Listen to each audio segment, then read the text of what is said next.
সামগ্রী বিতরণ, চিকিৎসা সহায়তা, অর্থ বিতরণ, 26শে আশ্বিন ও মহান স্বাধীনতা দিবস ফটিকছড়ি কেন্দ্রীয় শহীদ মিনারে পুষ্পস্তবক অর্পণ এবং মহান 22শে চৈত্র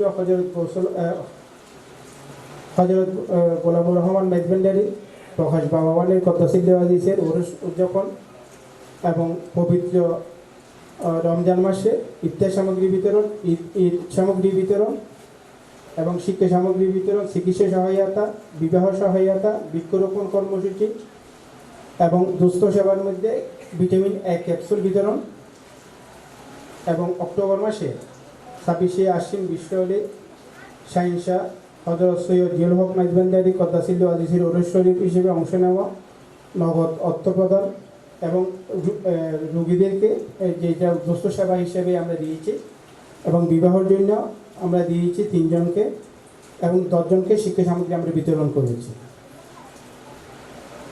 অক্টোবর মাসে মহান 26শে আশ্বিন বিশ্বহলি শাহিনশাহ হযরত সৈয়দ জিয়াউল হক মেজবান্ডারি কদ্দাসিল্লা আজিজের ওরস উদযাপন করেছি। নভেম্বর মাসে বিশ্বহলি শাহিনশাহ হযরত সৈয়দ জিয়াউল হক মেজবান্ডারি কদ্দাসিল্লা আজিজের প্রস্তুত শরীফ উপলক্ষে ওরস প্রস্তুতি সভা ও মওলা হুজুর হযরত সৈয়দ মোহাম্মদ হাসান মেজবান্ডারি মদ্দাজিল্লাহ আলীর আগমন উপলক্ষে সূর্যগুলি আশ্রমের প্রতিষ্ঠা বার্ষিক উপলক্ষ করে আমরা একটা প্রতি বছরে নেই একটা অনুষ্ঠান প্রতি বছরে আমরা 17 নভেম্বরে করে থাকি। ওই অনুষ্ঠানটা করেছি, তার মধ্যে আমাদের শীতবস্ত্র বিতরণ করেছি, শিক্ষা সামগ্রী বিতরণ করেছি এবং নগদ অর্থ যেটা বিবাহের বিষয় নিয়ে আমরা আর্থিক অনুদান কিছু দোস্তদের মাঝে আমরা বিতরণ করেছি। ডিসেম্বর মাসে 10ই পৌষ বিশ্বহলি শাহিনশাহ হযরত সৈয়দ জিয়াউল হক মেজবান্ডারি কদ্দাসিল্লা আজিজের ওরস শরীফ আমরা উদযাপন করেছি এবং 16 ডিসেম্বর আমরা স্বাধীনতা দিবস উদযাপন করেছি।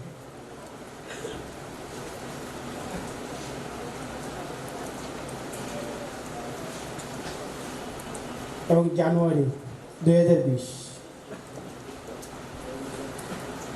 মহান 10ই মাঘ গৌসুল আজম হযরত আহমদুল্লাহ মেজবান্ডারি কদ্দাসিল্লা আজিজের ওরস শরীফ আমরা উদযাপন করেছি, তার মধ্যে আমরা শিক্ষা সামগ্রী বিতরণ করেছি। ফেব্রুয়ারি মাসে আমরা অসহায় গরিব শিক্ষার্থীদের মাঝে বই বিতরণ করেছি এবং মার্চ মাসে কোভিড-19 সময়কালীন আমরা 135 জনকে আমরা নগদ অর্থ এবং খাদ্য সামগ্রী আমরা বিতরণ করেছি, যেটা আমাদের গৌসুল আজম মেজবান্ডারির হিসাবে আমাদের মওলা হুজুরের নির্দেশ অনুযায়ী আমরা আত্মমানবতার সেবাই করেছিলাম। এবং এপ্রিল মাসে মহান 22শে চৈত্র সৈয়দ গোলামুর রহমান মেজবান্ডারি হযরত সৈয়দ গোলাম রহমান মেজবান্ডারি কদ্দাসিল্লা আজিজের যে প্রকাশ বাবানের ওরস উদযাপন, তার মধ্যে আমরা পবিত্র রমজান উপলক্ষে 100 জনকে আমরা কাঁচা ইফতার সামগ্রী আমরা বিতরণ করেছিলাম। সেটাও কিন্তু আমাদের আত্মমানবতার সেবা হিসেবে আমরা এই কাজটা করে নিয়েছিলাম, যেহেতু আমাদের মুনিবের একটা নির্দেশনা ছিল দোস্তদের মাঝে আমরা যেন আত্মমানবতার সেবার কাজটা করে যাই। মে মাসে ঈদুল আজহার উপলক্ষে আমরা ঈদ বস্ত্র বিতরণ করেছিলাম, তাও 50 জন অসহায় মানুষের মাঝে। এবং মে মাসে আবার অসহায় ব্যবসার জন্য আমরা নগদ কিছু অর্থ প্রদান করেছি এবং বিবাহ সহায়তা আমরা নগদ অর্থ দিয়েছি এবং সামাজিক দায়বদ্ধতার কারণে যে আমাদের মাস্ক বিতরণ করেছি আমরা কিছু। জুলাই মাসে ফটিকছড়িতে আপনার কোভিড-19 এই হাসপাতাল জন্য আমরা নগদ অর্থ প্রদান করেছি এবং বিবাহ সহায়তার জন্য আমরা টাকা দিয়েছি 2-1 জনকে এবং আমরা নগদ অর্থও দিয়েছি এই যে আর্থিক অসচ্ছলতার কারণে। অক্টোবর মাসে মহান 26শে আশ্বিন বিশ্বহলি হযরত শাহিনশাহ জিয়াউল হক মেজবান্ডারি কদ্দাসিল্লা আজিজের আমরা ওরস শরীফ উদযাপন করেছি এবং অক্টোবর মাসেও আমরা ভিটামিন এ ক্যাপসুলের ক্যাম্প আমরা করেছি। নভেম্বর মাসে বিশ্বহলি শাহিনশাহ হযরত সৈয়দ জিয়াউল হক মেজবান্ডারি কদ্দাসিল্লা আজিজের ওরস প্রস্তুতি সভা ও মওলা হুজুর মেজবান্ডারি মোহাম্মদ হাসান আমাদের মুনিবের আগমন উপলক্ষে সূর্যগুলি আশ্রম শাখার প্রতিষ্ঠাতা উপলক্ষে আমরা শীতবস্ত্র বিতরণ এবং শিক্ষা সামগ্রী বিতরণ এবং নগদ অর্থ বিতরণ করেছি। ডিসেম্বর মাসে আমরা মহিলাদের কর্মক্ষেত্রে উপলক্ষে আমরা সেলাই মেশিন বিতরণ করেছি, যেমন 2020 সালের ডিসেম্বর মাসে। এবং ডিসেম্বর মাসে মহান 10ই পৌষ বিশ্বলি শাহিনশাহ হযরত সৈয়দ জিয়াউল হক মেজবান্দারী কদ্দাসিল্লাহু আজিজের ওরস আমরা উদযাপন করেছি। এবং ডিসেম্বর মাসে মহান 10ই পৌষ বিশ্বলি শাহিনশাহ হযরত সৈয়দ জিয়াউল হক মেজবান্দারী কদ্দাসিল্লাহু আজিজের ওরস উপলক্ষে আমরা কিছু মাস্ক বিতরণ করেছি। এবং এই ছিল আমাদের 2 বছরের পুরো হিসাবটা। আমরা কি কি কাজ করেছি এবং কার থেকে কত ইয়াটা আসছে, সেইটা হচ্ছে আমাদের আসলে সময়ের সংক্ষিপ্ততার কারণে আমারই করে আপনাদের সামনে আমরা উপস্থাপন করলাম। আমি আমাদের যারা ট্রাস্টের আছেন আপনারা, তাদের কাছে আমি আহ্বান জানাবো আমাদের এই লিস্টে সম্পর্কে আপনাদের যদি কোনো মন্তব্য থাকে আপনারা অবশ্যই আমাকে বলতে আমরা সচিত্র প্রতিবেদন সহ একসাথে ওনাকে জমা দেব। কারণ আমাদের যে আপনাদের সময় সংক্ষিপ্ততার কারণে আমরা সচিত্র প্রতিবেদন এখানে শুনে ঠিক আছে।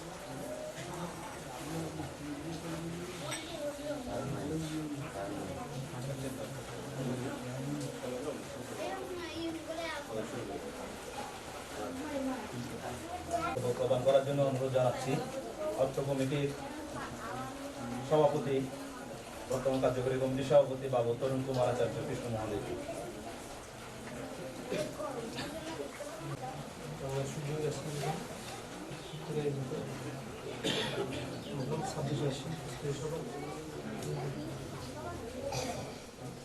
কমিটির নবায়ন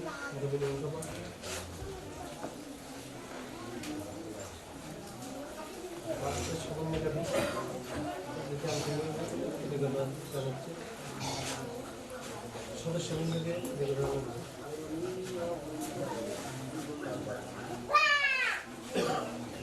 সবাই আন্তরিকতা দিয়ে মালিক মহলার মাধ্যমে কাজ করার জন্য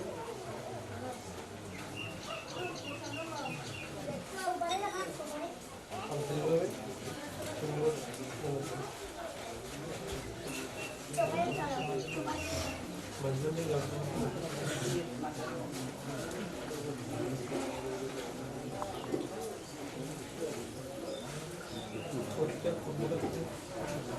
আমরা যেন মালিকের নিয়ে থাকতে পারি, এই আশা রেখে আমার বক্তব্য জানাচ্ছি অত্র কমিটির সাবেক সাংগঠনিক সম্পাদক বাবু অমর শর্মাকে।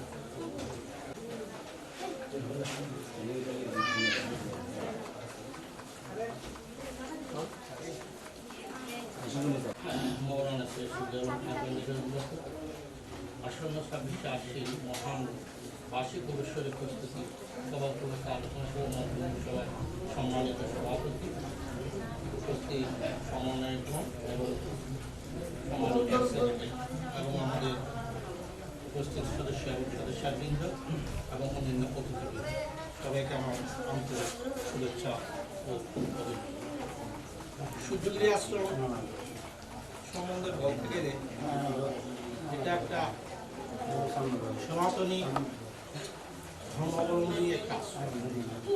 সূর্যগিরি শব্দের অর্থকে যদি আমরা আমাদের সমন্বয় করতে যাই আবিধানিক অর্থে, তাহলে এটা আবিধানিক অর্থ দ্বারা সূর্যকে আমরা যে একটা গ্রহ নক্ষত্রের অধীনস্থ, যখন আমরা সৌরজগতের প্রধান কেন্দ্রিক ফলকে সূর্য, গিরি পর্বত, এর সমন্বয় করলে আলো থেকে আমরা যেই শক্তি আহরণ করি এবং গিরি থেকে গিরি মানে পর্বতের চূড়ায় যিনি অবস্থান করেন তিনি আমাদের সর্বোচ্চ অধিকারী মহাজাবাদিদের মহাদেব। তাহার যে আলোকিত শক্তি সমন্বয় করলে তা থেকে পাওয়া যায় আমাদের সূর্যগিরি আশ্রমের মূল আবিধানিক অর্থ। আমরা যদি যখন আমরা এটাকে মাঝভান্ডারী তরিকার সমন্বয় করতে গিয়ে তখন আমরা আরেকটা দিক দিয়ে আমরা চলে যাই, অন্য একটা দিক দিয়ে চলে যাই। সূর্যগিরি আশ্রম যদিও আমাদের একঈশ্বরবাদী, সব কিছু আমরা একঈশ্বরবাদী, কিন্তু আমরা যদিও ভিন্ন রূপে আমরা বিভিন্নভাবে পূজা অর্চনা করে থাকি, কিন্তু আমাদের ব্যয় একঈশ্বরবাদী আমরা উপাসনা করি। কিন্তু আমাদের বহুজনে আমাদেরকে বিভিন্নভাবে আমাদেরকে বলে থাকেন যে আমরা বহু ঈশ্বরবাদী, কারণ তার প্রতি উত্তরে বিভিন্ন কিছু যুক্তির উপস্থাপন করা হয়। আমাদের ধর্মটা কিন্তু একঈশ্বরবাদী, কিন্তু আমরা একঈশ্বরবাদী, ইসলাম ও একঈশ্বরবাদী বিশ্বাসী, কিন্তু এদের বিভিন্ন সময় বিভিন্ন কারণে বিভিন্ন পর্যালোচনা দেখা যায় আমরা একঈশ্বরবাদ থেকে সরে যাই। কেন? আমরা একঈশ্বরবাদের একোহম যে শব্দটা আছে, একোহম থেকে বারবার আমরা সরে যাই। কিন্তু আমরা এই যে আমরা এতগুলো আলোচনা এখানে করতেছি, আমরা বার্ষিক আলোচনা করতেছি, বিভিন্ন সমন্বয়ে আলোচনা করতেছি, বিভিন্ন ইহা নিয়ে আলোচনা করতেছি, সব কিছু সৃষ্টিকর্তা সেবা করার জন্য। এখানে যতগুলো সমন্বয়ে আমরা কাজ করতেছি সবগুলো সৃষ্টিকর্তা ডাকার জন্য।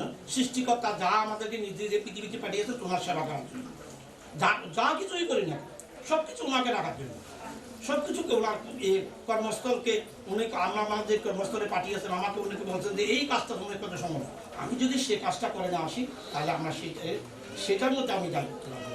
আমি এই সংগঠনে একসময় সাবেক সাংগঠনিক সভা, কিন্তু আমি আমার পারিবারিক বা অন্যান্য সমস্যার কারণে আমি আমার প্রচুর সময় এখানে দিতে পারি না। তার জন্য আমি সবার কাছে ক্ষমা চেয়ে নিচ্ছি। আমাদের এই সংগঠন, এই সূর্যগিরি আশ্রম, মাওলা হুজুরের অপরচরণের আশ্রয় নিয়ে আমি আপনাদের সবার থেকে বিদায় নিচ্ছি। অত্র সংগঠনের সাবেক উপদেষ্টা বাবু মনোরঞ্জন দাস মহোদয়কে, মনোরঞ্জন দাস মহোদয়। এই ছবি বাঁচতে যা ছবি মন কে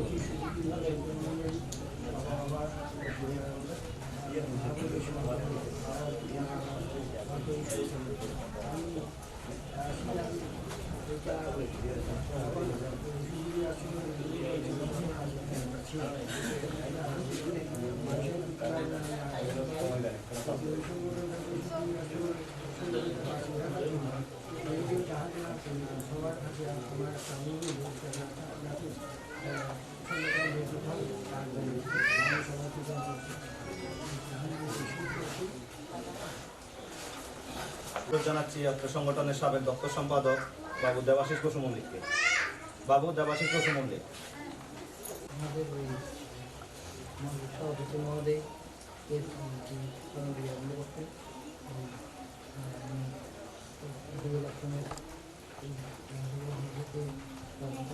আমরা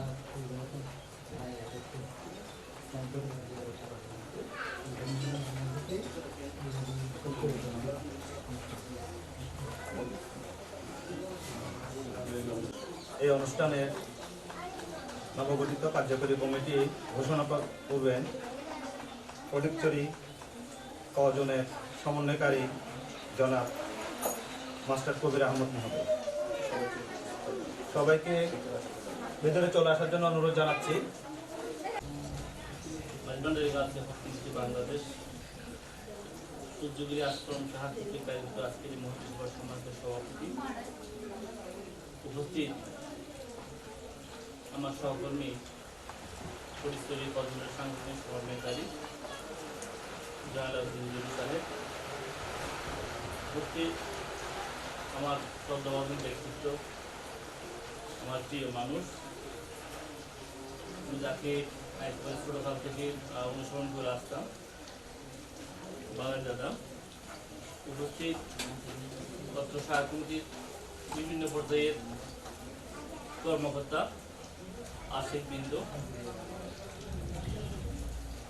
আমি সবাইকে আমার অন্তরের অন্তঃস্থল থেকে আশীর্বাদ জানাচ্ছি, শুভেচ্ছা জানাচ্ছি এবং আদব জানাচ্ছি। আজকে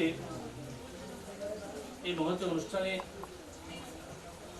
আলোচ্য সূচির মধ্যে দুইটা বিষয়ের কথা উল্লেখ করা হয়েছে। একটা হচ্ছে মহান ছাব্বিশ আসিন বিশ্ব অলি হজরত শাহজাস্তের জন্মদিনের খেপলা খাবার 33তম বার্ষিক পুরুষ শহীদ উদযাপন উপলক্ষে প্রস্তুতি সভা। আর দ্বিতীয়টি হলো এই পত্র সহায়ক কমিটি নবায়ন প্রসঙ্গ। যে উপস্থিত আপনারা জানেন যে নতুন নেতৃত্ব উঠে আসার জন্য, নতুন নেতৃত্ব তুলে আনার জন্য প্রত্যেক 2 বছর অন্তর অন্তর সহায়ক কমিটি নবায়ন করা হতো, কিন্তু সেটা এখন 2 বছর না হয়ে এখন 1 বছর অন্তর অন্তর সহায়ক কমিটি নবায়ন করা হচ্ছে। এই নবায়নের প্রথম শর্ত হচ্ছে প্রত্যেক নবায়নকৃত কমিটির মধ্যে নতুন নেতৃত্ব আনতে হবে। আমরা আগে দেখতাম যে একজন সভাপতি হিসেবে 20 বছর 30 বছর পর্যন্ত ছিল।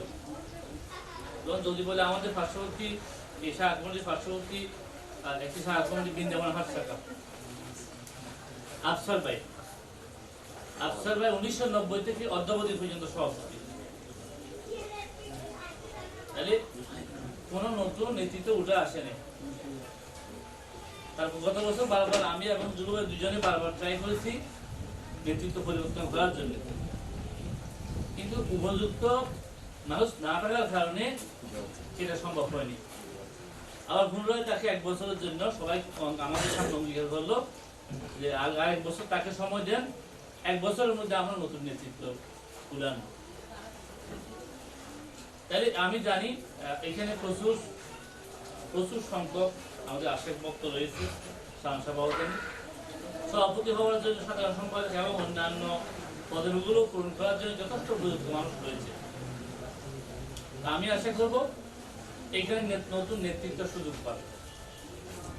এবং ট্রাস্টের একটা নির্দেশনা হচ্ছে বিশেষ করে সভাপতি এবং সাধারণ সম্পাদক 2 টার্মের অধিক থাকতে পারবে না। 2 টার্মের অধিক থাকতে পারবে না। একজন সভাপতি হিসেবে পরপর 2 বার থাকতে পারবে, একজন সাধারণ সম্পাদকও পরপর 2 বার থাকতে পারবে, 2 বারের অধিক থাকা যাবে না। তো এই ক্ষেত্রে আমি জানি এখানে গত 2 বছর থেকে আমি আপনাদের কমিটির সঙ্গে অঙ্গাঙ্গিভাবে জড়িত আছি। আমি জানি শাহজাহ জিয়াউল হক মাজমুদ্দিন খেপলা খাবার সুযোগ্য সন্তান, আমাদের মনির রাহাবার আলম মাওলাউজুল মাজমুদ্দিন খেপলা খাবার যে মানব কল্যাণের মিশন, সেই মিশনটা এই সহায়ক কমিটির মাধ্যমে পুরোপুরিভাবে, আমি বলবো পুরোপুরিভাবে এটা পালন করা হয়েছে। গত 2 বছর ধরে আমি অনেক অনুষ্ঠানে উপস্থিত ছিলাম, পুরুষ শহীদ সহ বিভিন্ন সামাজিক কার্যক্রম সহ বিভিন্ন পর্যায়ের প্রোগ্রাম আপনারা করছেন। এই জন্য আপনাদেরকে সাধুবাদ জানাই, ধন্যবাদ জানাই রাষ্ট্রের পক্ষ থেকে। আমাদের মাঝে উপস্থিত হয়েছেন আজকের অনুষ্ঠানের অতিথি এবং ফটিকছড়ি কজনের সাংগঠনিক সমন্বয়ক জনাব হাফেজ আবু কাসেম মহোদয়। আমি ওনাকে আসন গ্রহণ করার জন্য বিনীত অনুরোধ জানাচ্ছি। শেষ করব। প্রিয় উপস্থিতি, যে নতুন নেতৃত্ব তুলে আনার কথা বলছিলাম এবং এই বলছিলাম যে আপনাদের প্রচুর পরিমাণ যোগ্যতা সম্পন্ন ব্যক্তি রয়েছে। তো আমরা আশা করব নতুন নেতৃত্ব উঠে আসার জন্য আপনারা সুযোগ করে দিবেন। যদিও বা নিয়ম আছে সভাপতি পরপর 2 বার থাকতে পারবেন, সাধারণ সম্পাদকও 2 বার থাকতে পারবেন। তো আমি এই ক্ষেত্রে বলবো আপনারা যদি এবছরও আগের পুরান সভাপতি এবং সাধারণ সম্পাদককে রেখে দেন, তাহলে আগামী বছর কি আপনারা সমস্যা পড়বেন। সমস্যা পড়বেন এবছরও যদি আপনারা সবাই একমত দেন, সভাপতি থাকতে পারবেন, সাধারণ সম্পাদকও থাকতে পারবে, কিন্তু আগামী বছর কি করবেন? 1 বছর পর তো আবার এদের মেয়াদ শেষ হয়ে যাবে, আবার নবায়ন করতে হবে। তখন একসাথে আপনাদেরকে সভাপতি এবং সাধারণ সম্পাদক 2 জনকে চেঞ্জ করতে হবে। 2 জন চেঞ্জ করলে এটা কমিটির ভারসাম্যের সমস্যা হয়, ভারসাম্যের অসুবিধা হয়। এই ক্ষেত্রে আমি বলবো এবার যদি আপনারা সভাপতি সাধারণ সম্পাদক 1 জন চেঞ্জ করেন, 1 জন পুরান থাকুক, 1 জন নতুন নিয়ে আসেন, তাহলে আগামীবার যখন আপনাদের 1 বছর শেষ হবে, আগামী বছর যখন আবার নবায়ন করবেন তখনও দেখা যাবে একজন নতুন থাকবে, একজন পুরাতন রাখবেন। সভাপতি সাধারণ হবে একজন পুরন হোক, আর যে কোনো একজনকে নতুন করবেন, নতুন নেতৃত্বে একজন তুলে আসবেন। তাহলে ভারসাম্যটা কোনো অসুবিধা হবে না, একজন নতুন থাকবে, একজন পুরাতন থাকবে। আর দুজনকে যদি একসাথে চেঞ্জ করতে হয় তাহলে কমিটির ভারসাম্যটা নষ্ট হয়ে যাবে। যে কার্যক্রম পরিচালিত হচ্ছে ধারাবাহিকভাবে, এটা ধারাবাহিক নষ্ট হয়ে যাবে, তাহলে এটা একটু অসুবিধা হবে। আমি বলবো, আমি দেখি না এখনো কিভাবে আপনারা গঠন করছেন, তো আমি আপনাদের বিনয়ের সাথে আহ্বান জানাবো নতুন নেতৃত্বকে সুযোগ দেব। গতবার সভাপতি সাধারণ সম্পাদক দুজনকে একসাথে রাখবেন না। আপনারা একটা ফর্ম করেছেন, এখানে 13 সদস্য বিশিষ্ট একটি কার্যকরী পরিষদ আমি দেখতে পাচ্ছি। এরপরে দেখতে পাচ্ছি উপদেষ্টা পরিষদ, 5 সদস্য বিশিষ্ট উপদেষ্টা পরিষদ। তারপর তৃতীয় পেজে দেখতে পাচ্ছি কার্যনির্বাহী সদস্য 8 জন, 8 সদস্য বিশিষ্ট কার্যনির্বাহী সদস্য। তো কার্যকরী পরিষদের মধ্যে দেখতে পাচ্ছি সভাপতি হিসেবে আপনারা আবার পুনরায় রেখেছেন তরুণ কুমার আচার্য। তারপরে সাধারণ সম্পাদক হিসেবে রেখেছেন রুবেল শীল।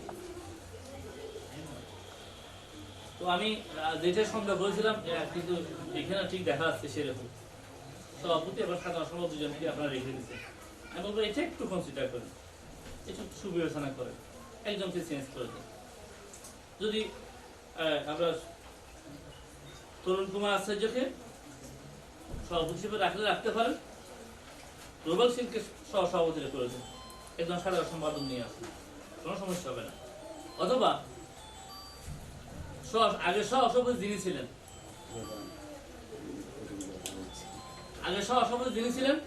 তাকে সভাপতি করে দেন, এবং পুরনোর মধ্যে সাধারণ সম্পাদক রুবেল সিংকে রেখে দেন। আমি দুটো অপশন দিচ্ছি, এটা একটু চিন্তা করুন। তাহলে সভাপতির নাম বললাম তরুণ কুমার আচার্য, সভাপতি নারায়ণ আচার্য, সাধারণ সম্পাদক রুবেল শীল, সাধারণ সম্পাদক রুবেল আচার্য, অর্থ সম্পাদক সমীর দাস, সহ অর্থ সম্পাদক অভিবসুক মল্লিক, প্রচার ও যোগাযোগ সম্পাদক মানিক বড়ুয়া, সহপ্রচার ও যোগাযোগ সম্পাদক মিঠু দাস, সহপ্রচার ও যোগাযোগ সম্পাদক স্বপন বড়ুয়া, সাংগঠনিক সম্পাদক কৃষ্ণ বৈদ্য, সহ সাংগঠনিক সম্পাদক সুধীর চক্রবর্তী, দপ্তর সম্পাদক জন্টু শীল, সহ দপ্তর সম্পাদক জুমুল সর্দার।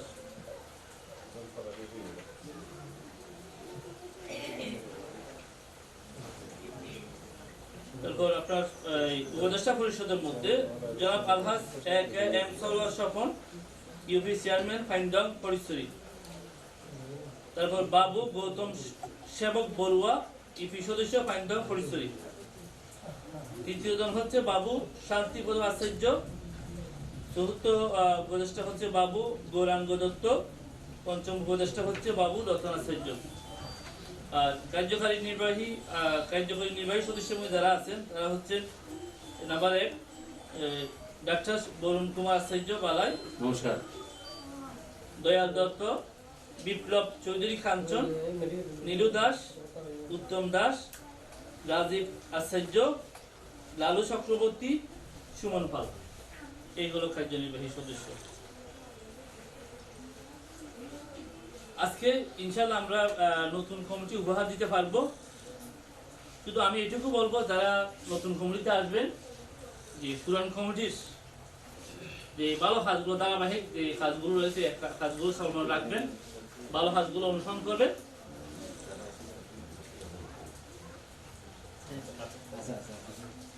ভালো কাজগুলো প্রচলন রাখবেন, চালু রাখবেন, এবং এই কমিটি আজকে যে কমিটি নবায়ন হবে এটা আগামী 1 বছরের জন্য হবে।